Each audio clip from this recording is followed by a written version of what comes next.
ময়মনসিংহে একটা মা দুইটা সন্তান তিনজনকে একেবারে জবাই করে দিছে। তো আজকের এই সম্পর্কে এই ভিডিওটি আপনারা সকল জায়গায় জায়গায় ভিডিওটি শেয়ার করে দেন আর আমাদের আল নোমান টিভি ইউটিউব চ্যানেলটিকে সাবস্ক্রাইব করে দেন।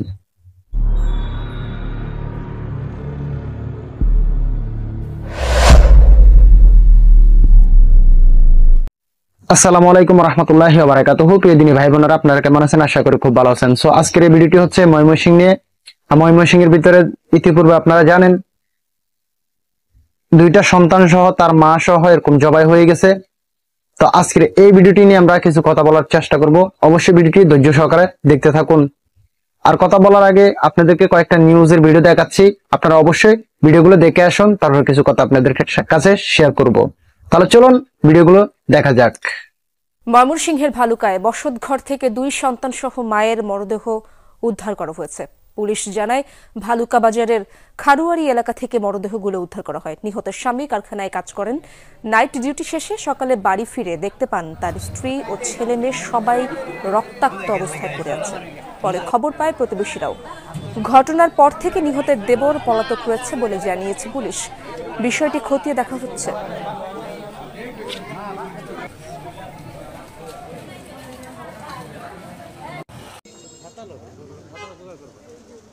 স্ত্রী ও 2 শিশু সন্তান নিয়ে ভালুকা পৌর শহরের টিএনটি রোডের ভাড়া বাসায় বসবাস পোশাক শ্রমিক রফিকুলের। বাসার এক কক্ষে থাকতেন তার ছোট ভাই নজরুল। রাতে নাইট ডিউটি করে সকালে বাসায় এসে ঘর তালাবদ্ধ দেখতে পান রফিকুল। দীর্ঘক্ষণ ডাকাডাকির পর তালা ভেঙে ভেতরে ঢুকে দেখতে পান স্ত্রী ময়না, 6 বছরের মেয়ে রাইসা ও 2 বছরের ছেলে নীরবের গলা কাটা লাশ। খোঁজ নেই ছোট ভাই নজরুলের।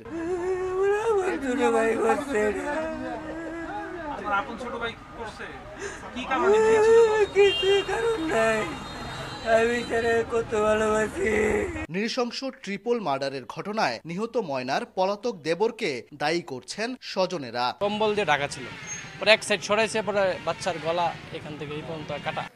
ময়মনসিংহের ভালুকায় বসতঘর থেকে মা ও 2 শিশু সন্তানের গলা কাটা মরদেহ উদ্ধার করেছে পুলিশ।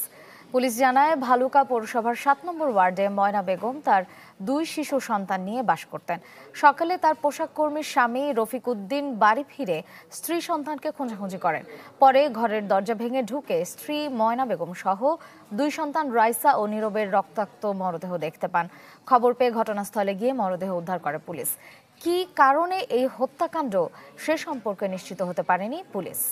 ময়মনসিংহের ভালুকায় এক নারী ও তার 2 শিশু সন্তানের গলাকাটা মরদেহ উদ্ধার করেছে পুলিশ। বেলা 11:30টার দিকে পৌরসভার টিএনটি রোড এলাকায় ভাড়া থেকে মরদেহগুলো উদ্ধার করা হয়। নিহতরা হলেন ভাড়াটিয়া রফিকুল ইসলামের স্ত্রী ময়না খাতুন, মেয়ে রাইসা আক্তার ও ছেলে নীরব। সকালে কাজ শেষে বাসায় ফিরে রফিকুল দরজা তালাবদ্ধ পেয়ে ভেঙে ভেতরে ঢুকে 3 জনের মরদেহ দেখতে পান। পুলিশে জানায় এই ঘটনায় রফিকুলের ছোট ভাই নজরুল ইসলাম নিখোঁজ। প্রাথমিক তদন্তে এটি পরিকল্পিত হত্যাকাণ্ড বলে ধারণা করছে পুলিশ। ভিডিওগুলো তো আপনারা দেখলেন, ভিডিওগুলো দেখে কি বুঝতে পারলেন? স্বামী কারখানায় চাকরিতে গেছে নাইডে, এবং কি সকালবেলা আসিয়ে দেখতেছে মা সকালে 2টা সন্তানের মরদেহ এরকম ঘরের ভিতরে পড়ে আছে, ঘরের দরজা লাগানো। তো খুলিয়ে দেখতেছে এই দুর্দশা ঘরের ভিতরে। তো ওরা বলতেছে ওদের নাকি ভাইও ছিল বাসাতে। তো ওদেরকে ওরা যখন মার্ডার হয় তখন ওদের ভাইকে আর পাচ্ছে না খুঁজে। এগুলো নিয়ে যত আইন শৃঙ্খলা বাহিনী আছে তারা দ্রুতভাবে যাচাই করতেছে কে বা কারা এই কাজে এই হত্যার সাথে জড়িত, তাদেরকে দ্রুতভাবে আইনের আওতায় আনার জন্য চেষ্টা করবে। এই নিষ্পাপ শিশুগুলোর যে হত্যা করছে কি লাভ হয়েছে? আজ ভালো করে দুনিয়াটা দেখতে পারে নাই, এর আগে খতম করে দিছে, দুনিয়া থেকে বিদায় করে দিছে। আর ভাই এগুলো হচ্ছে কিয়ামতের একটা আলামত। কিয়ামত আমাদের একদম কাছাকাছি। তো আমরা কিছু বুঝতেছি না আমাদের দেশের ভিতরে কি হইতেছে বা দেশটা কোন দিকে যাইতেছে। তবু আমাদের সবাই থেকে সতর্ক থাকা অত্যন্ত জরুরি, কারণ কোন দিকে কোন বিপদ কার উপরে চলে আসে বলা যায় না। এগুলোর জন্য দায়ভার হচ্ছে আমরা সবাই, কারণ আমরা দাওয়াতের কাজ ছাড়িয়ে দিছি, আল্লাহ তাআলার হুকুম হাকাম গুলো আমরা ছাড়িয়ে দিছি। এই কারণে মার্ডার হচ্ছে, হত্যা হচ্ছে, ছিনতাইকারী হচ্ছে, ডাকাতি হচ্ছে। একমাত্র আমাদের দিনের বুঝ নাই কারণে এই ঘটনাগুলো ঘটতেছে। দিনের বুঝ যদি থাকতো এই ঘটনাগুলো কখনো ঘটতো না। দাওয়াতের কাজ আমাদের দেশ থেকে উঠিয়ে যাইতেছে, এই কারণে আজকে মানুষ দিন হারা হয়ে যাচ্ছে, মানুষ খুন করতেছে, আইমে জাহিলিয়াতের মতো আবারও শুরু হয়ে গেছে। জায়গায় মানুষের মার্ডার করে দিচ্ছে।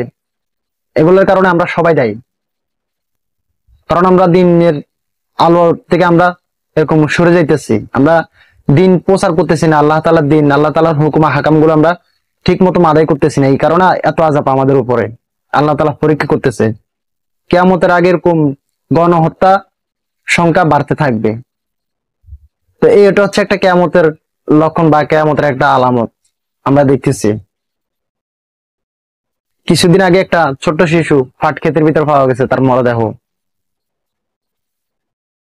এগুলো কি শুরু হইতেছে ভাই আমাদের দেশের ভিতরে? তো প্রিয় দিনী ভাই বোনেরা, আপনারা সবাই সতর্ক থাকবেন, আপনার পরিবারকে আপনি দেখে শুনে রাখবেন, কারণ না হলে আপনার পরিবারের উপরে অত্যন্ত বিপদ আসতেছে। আমার ভিডিও হচ্ছে এতটুকু। আমার যদি কোনো ভুল ত্রুটি হয়ে থাকে তাহলে আমাকে ক্ষমা দৃষ্টিতে দেখবেন। আর এই ভিডিওটি সকল জায়গায় শেয়ার করে দিবেন। আমার আল নোমান টিভি ইউটিউব চ্যানেলটিকে সাবস্ক্রাইব করুন, ফেসবুক পেজটিকে ফলো করে আমার পাশে থাকুন।